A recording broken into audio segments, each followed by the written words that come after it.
ఒక మార్పు జరుగుతుందంటే చరిత్రలో కొన్ని క్షణాలే కీలకంగా మారుతుంటాయి. అదేమి ఒక న్యూక్లియర్ ఎక్స్ప్లోషన్, తిరుగుబాటు, విప్లవంతో కాదు. బట్ క్వయట్లీ, నిశ్శబ్దంగా, ఏ అలజడి, ఆర్భాటాలు, ప్రకటనలు లేకుండా సైలెంట్గా మార్పు వస్తుంది. ఒక్కోసారి ఆ సైలెంట్ చేంజే సడన్లీ భవిష్యత్తు, ముఖ్యంగా యువతరానికి ఒక అనిశ్చితి, అపరిచిత వాతావరణం ఏర్పడుతుంది. ఫిబ్రవరి 4, 2026 భారతీయ ఐటీ రంగ చరిత్రలో ఐటీ కంపెనీలకు, ఉద్యోగులకి, మరీ ముఖ్యంగా ఉద్యోగం కోసం ఎదురు చూస్తున్న ఫ్రెషర్స్కి వర్చువల్ డేంజర్ బెల్స్ మోగాయి. అలర్ట్గా ఉండకపోతే యుద్ధం వలన, కరోనా లాంటి మహమ్మారి వలన జరిగే నష్టం కన్నా పెద్ద నష్టం రావచ్చు అని ఈ హెచ్చరిక సంకేతం. So why are tech stocks under pressure? 2 lakh crore rupees in investor wealth has been vanished Because of AI, artificial intelligence. by the name of Anthropic. So Anthropic's new AI platform, Claude Cowork, is rapidly emerging as a potential disruptor for the global outsourcing ecosystem. Anthropic is the company behind platforms like Claude.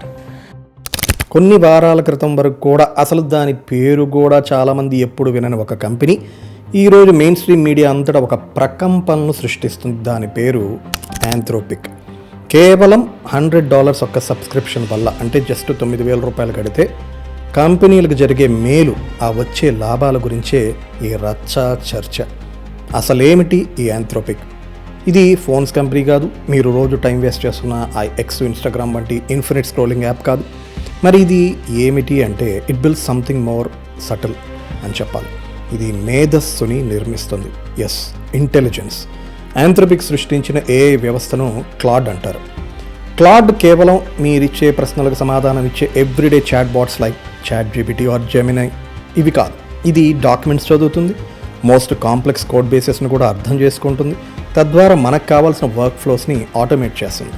For example, నేను రాసిన ఒక story, విశ్వ అనే కథకు ప్రొడ్యూసర్కి ఇది pitch deck రూపంలో పంపించాలనుకుంది. Claude AI నాకు ఆ విషయంలో హెల్ప్ చేస్తుంది. ఇన్ఫ్యాక్ట్ ఈ క్లాడ్ ChatGPT అండ్ జెమినై వంటి ఫ్రీ ఏఐ టూల్స్ కంటే కేవలం విభిన్నంగానే కాకుండా మోర్ రిలయబుల్ అండ్ కాషియస్గా ఎలా పనిచేస్తుందో నేను మీకు ఇప్పుడు చూపిస్తాను. ముందుగా మనం ఫ్రీగా ఉన్న ChatGPTలో నేను ఈ ప్రాంప్ట్ ఇచ్చాను. ప్రజెంటేషన్స్, విజువల్స్ క్రియేట్ చేయగలవా, కావాలంటే దానికి కావాల్సిన డాక్యుమెంట్స్ ఇస్తానని అడిగితే వెంటనే అబ్సల్యూట్లీ అనింది ఈ ChatGPT. డాక్యుమెంట్ అప్లోడ్ చేద్దామని చూస్తే మాత్రం కేవలం ఇమేజెస్, PNG, JPEG ఫార్మాట్స్ మాత్రమే ఇందుకు సాధ్యమని ఎర్రర్ మెసేజ్ వచ్చింది. అంటే దాని లిమిటేషన్స్ని జవాబిచ్చిన తర్వాత మాత్రమే ఇది చెప్పింది. ఇదే రిక్వైర్మెంట్ ప్రాంప్ట్ని నేను క్లాడ్ ఏఐని అడిగితే అది చేస్తాననింది. Vishwa story synopsis PDF file upload కూడా యాక్సెప్ట్ చేసింది. దానికి అనుగుణంగానే స్లైడ్స్ బ్రేక్డౌన్ చేసి cinema title, log line, supporting cast, ఈ కథ యొక్క 3 యాక్ట్ స్ట్రక్చరు, దాని జాన్రా ఏంటి, మ్యాచింగ్ విజువల్స్, ప్రెజెంటేషన్స్ కూడా క్రియేట్ చేసి ఇచ్చింది. అదొక్కటే కాదు, నా కథ వేరే ఏ కథలకు competitive titles or story match అవుతుంది అని సూచనగా ఈ అవతారు, డార్క్ నైట్, RRR అనే డేటా అనాలిసిస్ కూడా చేసి ఇచ్చింది. డిజైన్ వైజ్ ఈ pitch deck okay, but trust me, ప్రొడ్యూసర్స్కి ఇవి పంపించకండి. హవెవర్ బేసిక్ ఫార్మాట్ అయితే వచ్చింది. ఆల్సో నేను ఇచ్చిన కాంటెంట్ని బేస్ చేసుకుని డెవలప్ చేసిన ఈ ప్రజెంటేషన్లోని అనేక ఎలిమెంట్స్ చాలా ప్రొఫెషనల్ స్టాండర్డ్స్లో ఉన్నాయని చెప్పచ్చు. ఇదే ప్రాంప్ట్ని నేను జెమినైలో అడిగితే చాటభారతంలో ఏదో రాసిచ్చింది, కానీ PDF or PowerPoint presentation చేయకుండా ఈమెయిల్ కవర్ లెటర్ రాసిస్తానని రెస్పాన్స్ ఇచ్చింది. ముందు ఇలాగే మేము చేసేస్తాము అని చెప్పి చెప్తుంటాయి. ప్రాంప్ట్ ఇచ్చాక మాత్రం ఇలాంటి సాకులు చెప్తుంటాయి ఈ చాట్ బాట్స్. బట్ ఆంథ్రోపిక్ వాళ్ళు constitutional AI and safety first approach అనే ఒక సిద్ధాంతాన్ని పెట్టుకున్నారు. అందుకే క్లాడ్ ఏఐ దాని పరిమితులను వెంటనే వెల్లడించే ధోరణి, అంటే మనం అడిగిన ఫస్ట్ ప్రాంప్ట్లోనే ఆ విషయాన్ని ఒప్పుకుంటుంది.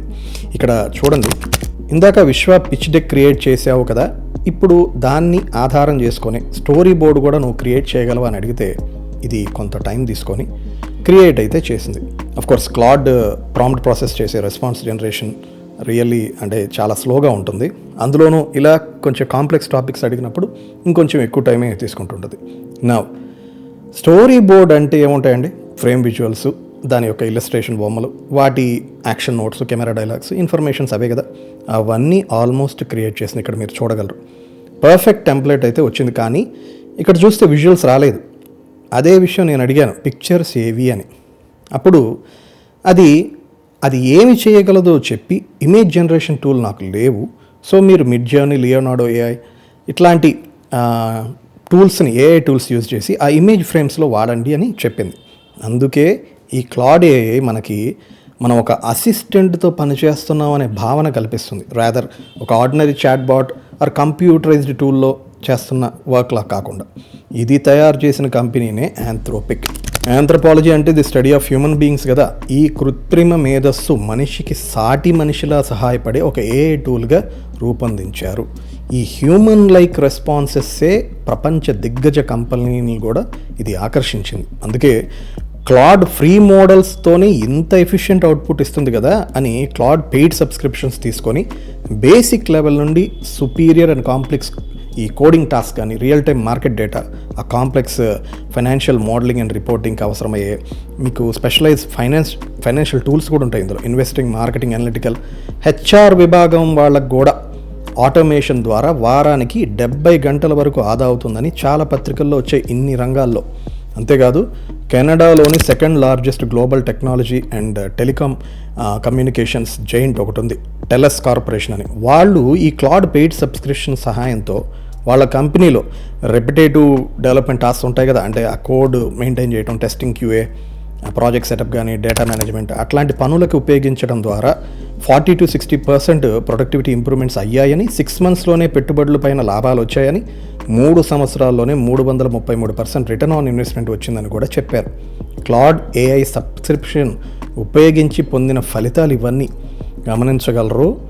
ఇవన్నీ గత ఏడాది అంటే అక్టోబర్ టైంలో దీని బెనిఫిట్స్ గురించి ఆ టెలస్ కార్పొరేషన్ వార్తల్లో చెప్పింది. కానీ నిన్న ఆంథ్రోపిక్ కంపెనీ ఈ క్లాడ్ కోవర్క్ అని ఒక కొత్త టూల్ని విడుదల చేసింది. ఇది ఒక ఏఐ ఏజెంట్. మీ కంప్యూటర్లో ఫైల్స్ను ఓపెన్ చేస్తుంది, కోడ్ రాస్తుంది, టెస్టింగ్. ఒక మనిషి చేసే 5 పనిని, అంటే ఇమాజిన్ ఇది ఒక్కటి ఒక 5-6 పని చేసేది, ఇది ఒక్కటే ఒంటరిగా పూర్తి చేస్తుంది. అందుకే ఆంథ్రోపిక్ CEO ఒక మాట కూడా అన్నారు, ఇంకొక 12 నెలల్లో సాఫ్ట్వేర్ ఇంజనీర్ల అవసరం ఉండకపోవచ్చు. ఈ ఒక్క మాట మన దేశంలో ఐటీ దిగ్గజాల పునాదుల్ని అలా షేక్ చేశాయి.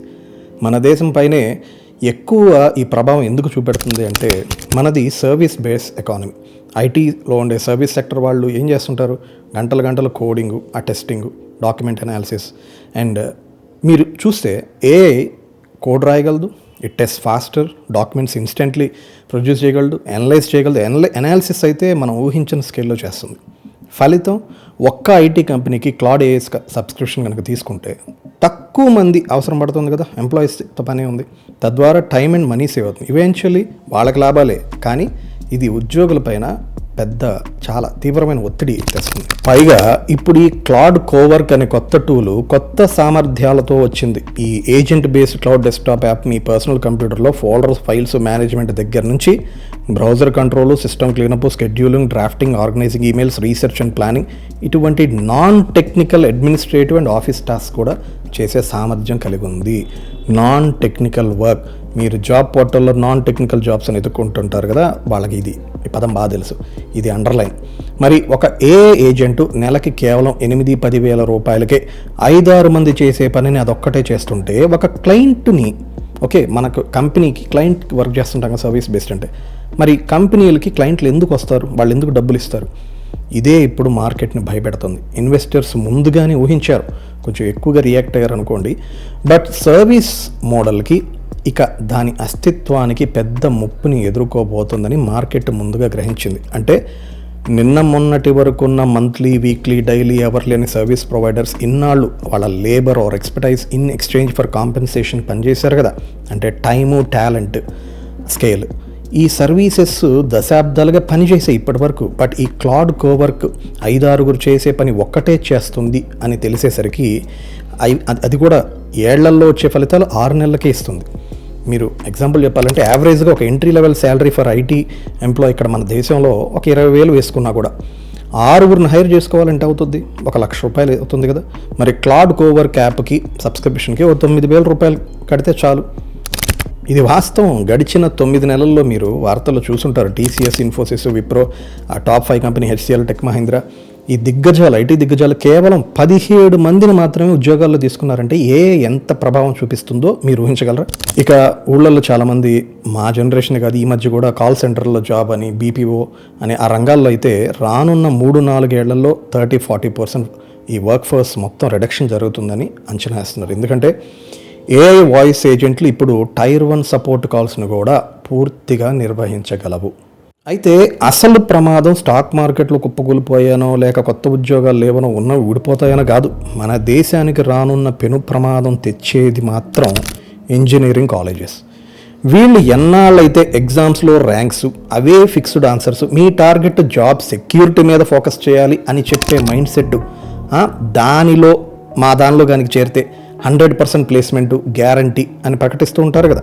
గెట్ ప్లేస్మెంట్, గెట్ ప్లేస్డ్, ఈ కల్చర్ మాత్రమే అలవాటు చేస్తూ వీటినే రుద్దుతున్న ఇంజనీరింగ్ కళాశాలలు వాళ్ళ ఇన్ఫ్రాస్ట్రక్చర్స్ అండ్ డెసిషన్ మారనంత కాలం రేపటి యువతరం వాళ్ళ కలలు కనే ఉద్యోగాలు, వాళ్ళ భవిష్యత్తుకి అసలు అది గమ్యానికి చేరుకుంటారా అగమ్యమా అనేది, ఎటువైపు వెళ్తారనేది తేల్చడం కష్టం. యంగర్ జనరేషన్ ఆలోచించండి. అసలు ట్రైనింగ్ అవసరం లేదు, అలసట కూడా ఉండదు. ఎందుకంటే అది మిషన్ కదా, కరెంట్ ఉంటే చాలు. అవసరం లేని, ఇట్లాంటి ఏవి అవసరం లేని ఒక ఏఐ ఉన్నప్పుడు కంపెనీలు కొత్త వారిని ఎందుకు తీసుకుంటాయి? మీరు 5-6 చేసేది అది ఒక్కటే చేస్తుంది 9,000 రూపాయలకి. విదేశాల్లో పనిచేస్తున్న భారతీయ టెక్ ఉద్యోగుల పరిస్థితి కూడా ఇదే. మీ పనిని ఏఐ ఆటోమేటిక్గా చేయగలిగినప్పుడు మీకు వీసా ఇచ్చి అక్కడ ఉంచాల్సిన అవసరం ఏముందని ఇప్పుడు అక్కడ కంపెనీలు ఆలోచిస్తున్నాయి. సో ట్రంప్ గురించి కాదు, ఆటోమేషన్ గురించి శ్రద్ధ వహించండి. మరి ఇంత ప్రమాదం పొంచి ఉన్నప్పుడు భయపడాలా అంటే లేదు అని మాత్రం చెప్పను, కానీ సిద్ధపడాలి. చరిత్రలో ప్రతిసారి ఇట్లాంటిది ఏదో ఒక కొత్త మిషన్ వచ్చినప్పుడల్లా మనిషి తన పనితీరుని మార్చుకుంటున్నాడు. క్యాలిక్యులేటర్ కనిపెట్టారని మనమేం మ్యాథ్స్ అయితే ఆపేయలేదు కదా, ఆగిపోలేదు. పైగా ఈరోజు చంద్రమండలానికి వెళ్ళాలన్నా, అంతరిక్షంలో ఎక్కడికి వెళ్ళాలన్నా, ఒక రాకెట్ ప్రయోగం చేయాలన్నా, సక్సెస్ అయినా ఫెయిల్ అయినా అది మ్యాథ్ ఈజ్ వెరీ క్రూషియల్. ఇప్పుడు ఈ లైట్స్ ఉన్నాయి, వీటికి బదులు సౌర దీపాలు అతి తక్కువ ధరకే అందరికీ అందుబాటులో రావాలంటే సోలార్ సైన్స్, సోలార్ ఫిజిక్స్ అంటారు.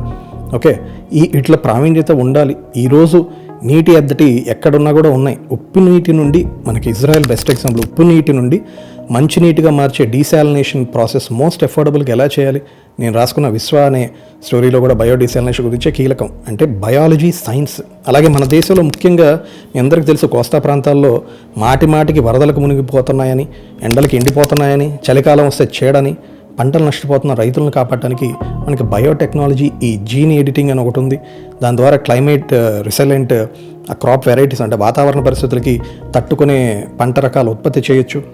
ఎంతసేపు ఇక్కడ సాఫ్ట్వేరు, ఐటీ రంగాలు, ఇంజనీరింగ్, డాక్టర్స్ అనే కాకుండా మ్యాథ్స్ అండ్ సైన్స్ ఫీల్డ్స్లో ఎండ్లెస్ ఆపర్చునిటీస్ ఇచ్చే అనేక ఫీల్డ్స్ ఉన్నాయి. పైగా మనది వ్యవసాయ ఆధారిత దేశం అనేది ఎప్పుడు మర్చిపోకండి. ప్రభుత్వాలు, కళాశాలలు ఎలాగో వీటిపైన దృష్టి పెట్టవు కాబట్టి ఈ మార్పు తల్లిదండ్రుల్లోనే రావాలి. అసలు వ్యవస్థ ఎంతగా అభద్రతా భావంలోకి వెళ్ళిపోయిందంటే, చదువు వచ్చినా రాకపోయినా అప్పులు చేసి మరి మొద్దోడినైనా సరే, వాడికి ఇష్టం లేకపోయినా పాపం స్టేటస్ కోసం అమెరికాకి పంపిస్తే ఏం వస్తుంది? ఇప్పటి యువతరానికి అసలు ఎవ్వరికి కూడా ఇంటెలిజెన్స్, వర్క్ పర్పస్ లేక కాదు వాళ్ళు ఫెయిల్ అవుతుంది. ఇన్స్టిట్యూషన్స్ అండ్ పేరెంట్స్ అందరూ ఓన్లీ ఒక ఓల్డ్ అసెంప్షన్స్ మీదే నడిపిస్తున్నారు. వాళ్ళని రాంగ్ డైరెక్షన్లోకి తీసుకెళ్తున్నారు. అందుకే ఆ ఒత్తిళ్లు తట్టుకోలేక మరీ చిన్నపిల్లల ఆత్మహత్య ఏంటండి ఇంత ఘోరంగా? ఆ డాగ్మాటిక్ మైండ్ సెట్ ఉండే వాళ్ళకి మనం అభివృద్ధి పేరుతోనే వేగంగా పరిగెడుతున్నాం అనుకుంటుంటారు. కానీ ఒక్క నిమిషం ఆగి ఆలోచిద్దాం. ఈ సాంకేతికత మనల్ని మెరుగుపరుస్తుందా లేక మన ఉనికినే ప్రశ్నిస్తుందా? స్టిల్ ఫ్యూచర్లో కంప్యూటర్స్తో, అంటే ఈ సాఫ్ట్వేర్ జాబ్స్లో పనిచేయాలని ఆశయంగా పెట్టుకున్న వాళ్ళు జాగ్రత్తగా వినండి. ఒక ఏఏ కోడ్ అయితే రాయగలదు, ఎంత అడ్వాన్స్ అయినా కూడా. ఆ కోడ్ వెనుకున్న ఉద్దేశాన్ని, అది దాని పర్పస్ ఏంటి, ఎక్కడ అప్లై చేయాలి, ముఖ్యంగా మనుషుల అవసరాలని అర్థం చేసుకోలేదు. అది కాలేజ్ లెవెల్లో ఉన్న జాబ్ వెతుకుతున్నా సరే, మీరు ఈరోజు ఆన్ దిస్ డే కోడ్ రాసే కూలీలుగానే మనం ఈ రోజుకి ఉన్నామని గుర్తించండి. ఎందుకంటే ప్రాబ్లం గుర్తిస్తేనే సొల్యూషన్ మనకేంటో కనిపిస్తుంది. ఫస్ట్ ఆ ప్రాబ్లం గుర్తిస్తే దాని నుంచి ఎలా ఎదగాలి, లైక్ ఒక క్రియేటివ్ ఐడియా, ఆలోచనను సృష్టించే ఇంజనీర్లకు ఎలా మారాలి అనే ఆలోచన వచ్చినప్పుడే మీ దారిని మలుచుకోగలరు. అండ్ గుర్తుంచుకోండి, ఎంత పెద్ద సమస్య అయినా ఆ సమస్యలు ఎదురైనప్పుడు వాటిని పరిష్కరించే తెలివితేటలు ఎప్పటికీ మనిషి సొంతమే. అది ఏలో దొరకదు.